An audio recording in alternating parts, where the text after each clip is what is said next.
Perang Diponegoro, perang Jawa terdahsyat sepanjang sejarah. Kalah atau menang yang terpenting kita menunjukkan eksistensi kita pada sejarah bahwa kita bisa, mungkin itulah yang terbayang di dalam benang Pangeran Arya Dipanegara. Ya, sangat penting kita menjadi pelaku utama sejarah, minimal kita mati tidak hanya meninggalkan nama di batu nisan, dengan nama Fulan bin Fulan, lahir tanggal sekian dan wafat tanggal sekian. Pangeran Diponegoro mirip seperti buyutnya Sultan Agung Hanyorokusumo yang berani menyerbu benteng Belanda di Batavia kala itu. Pangeran Diponegoro sangat anti dengan kolonial penjajah. Dengan berbagai siasat ia lakukan hingga Belanda dibuat kewalahan, efeknya luar biasa bikin stres Belanda. Mau tahu ceritanya? Ayo simak tanpa skip ya. Pangeran Diponegoro lahir pada tanggal 11 November 1785 di Yogyakarta, Kesultanan Ngayogyakarta Hadiningrat. Beliau merupakan putra dari Sri Sultan Hamengkubuwono III dengan seorang selir bernama Ramangkarawati. Nama asli beliau Raden Mas Antawirya atau juga dikenal Abdul Hamid. Pribadi beliau sangat sederhana, bahkan beliau menolak menjadi keinginan ayahnya menjadi penerus kerajaan. Beliau juga merupakan pribadi yang sangat cerdas di bidang keagamaan sehingga beliau banyak bergelut di bidang keagamaan, tak heran sosok lukisan beliau memakai sorban bukan ala Jawa.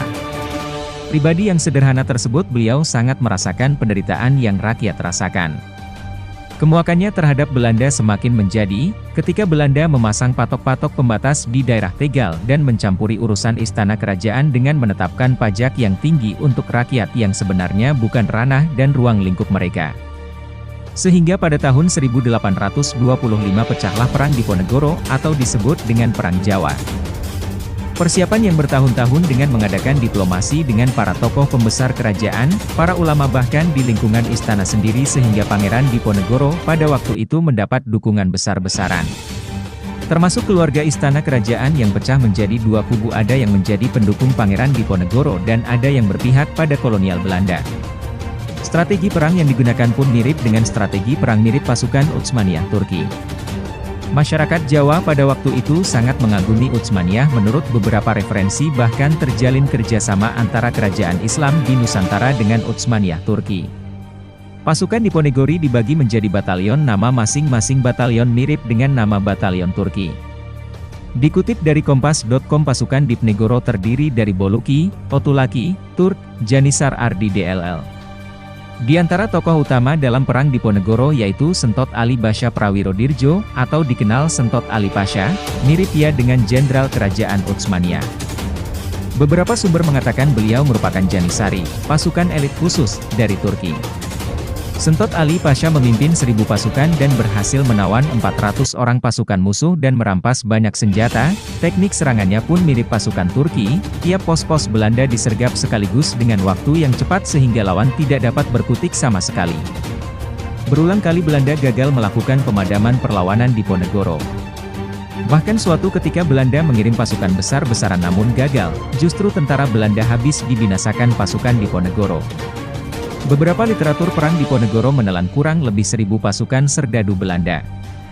Dahsyatnya perang tersebut membuat gempar dan krisis negeri Belanda dan kegubernuran Belanda di Jawa digonta-ganti. Berbagai serangan dilakukan Belanda semuanya gagal. Berbagai cara dilakukan bahkan Belanda membuat sayembara hadiah bagi yang bisa menangkap Pangeran Diponegoro dalam keadaan hidup atau mati akan mendapatkan hadiah 5.000 gulden. Hingga pada akhirnya Belanda menggunakan taktik benteng Setstell yaitu kawat pembatas yang berduri untuk membatasi ruang gerak pasukan Diponegoro. Para tokoh-tokohnya ditangkap satu persatu dengan cara yang licik sehingga akhirnya pasukan Diponegoro semakin melemah.